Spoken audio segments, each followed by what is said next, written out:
بسم اللہ الرحمن الرحیم۔ السلام علیکم ورحمۃ اللہ وبرکاتہ۔ حضرت ابو ہریرہ رضی اللہ عنہ سے روایت ہے کہ رسول اللہ صلی اللہ علیہ وسلم نے فرمایا، مومن بندہ جب کوئی گناہ کرتا ہے تو اس کے نتیجے میں اس کے دل پر ایک سیاہ نقطہ لگ جاتا ہے۔ پھر اگر اس نے اس گناہ سے توبہ کی اور اللہ تعالیٰ کے حضور میں معافی اور بخشش کی التجا و استدعا کی تو وہ سیاہ نقطہ زائل ہو کر قلب صاف ہو جاتا ہے، اور اگر اس نے گناہ کے بعد توبہ استغفار کے بجائے مزید گناہ کیے اور گناہوں کی وادی میں قدم بڑھائے تو دل کی وہ سیاہی اور بڑھ جاتی ہے، یہاں تک کہ قلب پر چھا جاتی ہے۔ آپ نے فرمایا کہ یہی وہ زنگ اور سیاہی ہے جس کا اللہ تعالیٰ نے اس آیت میں ذکر فرمایا ہے، کلا بل ران علی قلوبہم ما کانوا یکسبون۔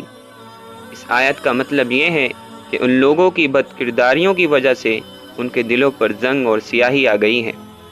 رسول اللہ صلی اللہ علیہ وسلم کی اس حدیث سے معلوم ہوا کہ گناہوں اور بد کرداریوں کی وجہ سے صرف کافروں ہی کے دل سیاہ نہیں ہوتے،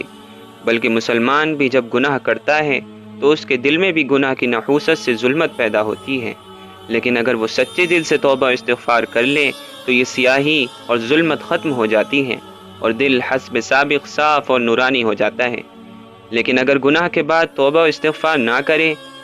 یا کہ معصیت و نافرمانی ہی کے راستے پر آگے بڑھتا رہے تو پھر یہ ظلمت برابر بڑھتی رہتی ہے، یہاں تک کہ پورے دل پر چھا جاتی ہے۔ اور کسی مسلمان کے لیے بلا شبہ یہ انتہائی بدبختی کی بات ہے کہ گناہوں کی ظلمت اس کے دل پر چھا جائے اور اس کے قلب میں اندھیرا ہی اندھیرا ہو جائے۔ اسی طرح ترمذی کی ایک حدیث میں حضرت انس رضی اللہ عنہ سے روایت ہے کہ رسول اللہ صلی اللہ علیہ وسلم نے فرمایا، ہر آدمی خطا کار ہے، کوئی نہیں ہے جس سے کبھی کوئی خطا اور لغزش نہ ہو، اور خطا کاروں میں وہ بہت اچھے ہیں جو خطا و قصور کے بعد مخلصانہ توبہ کریں اور اللہ تعالیٰ کی طرف رجوع ہو جائیں۔ مطلب یہ ہے کہ خطا اور لغزش تو آدمی کی سرشت میں ہے، آدم علیہ السلام کا کوئی فرزند اس سے مستثنی نہیں، لیکن وہ بندے بڑے اچھے اور خوش نصیب ہیں جو خطا و قصور اور گناہ کے بعد نادم ہو کر اپنے مالک کی طرف رجوع ہوں اور توبہ و استغفار کے ذریعے اس کی رضا اور رحمت حاصل کریں۔ اسی طرح ابن ماجہ کی ایک حدیث میں حضرت عبداللہ بن مسعود رضی اللہ عنہ سے روایت ہے کہ رسول اللہ صلی اللہ علیہ وسلم نے فرمایا، گناہ سے توبہ کر لینے والا گناہ گار بندہ بالکل اس بندے کی طرح ہے جس نے گناہ کیا ہی نہ ہو۔ مطلب یہ ہے کہ سچی توبہ کے بعد گناہ کا کوئی اثر اور داغ دھبہ باقی نہیں رہتا، اور بعض روایات میں ہے کہ آدمی گناہوں سے توبہ کے بعد ایسا بے گناہ ہو جاتا ہے جیسا کہ وہ اپنی پیدائش کے وقت بے گناہ تھا، کیوم ولدتہ امہ۔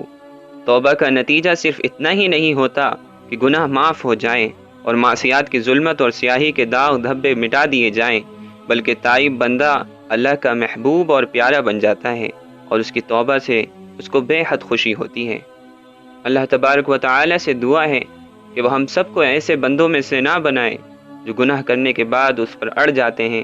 بلکہ ہمیں اپنے ان تائب بندوں میں سے بنائے جو اپنے گناہ پر شرمندہ ہوتے ہیں اور پھر اس شرمندگی کے ساتھ اپنے اس گناہ کو چھوڑ کر اللہ کے حضور میں توبہ کرتے ہیں۔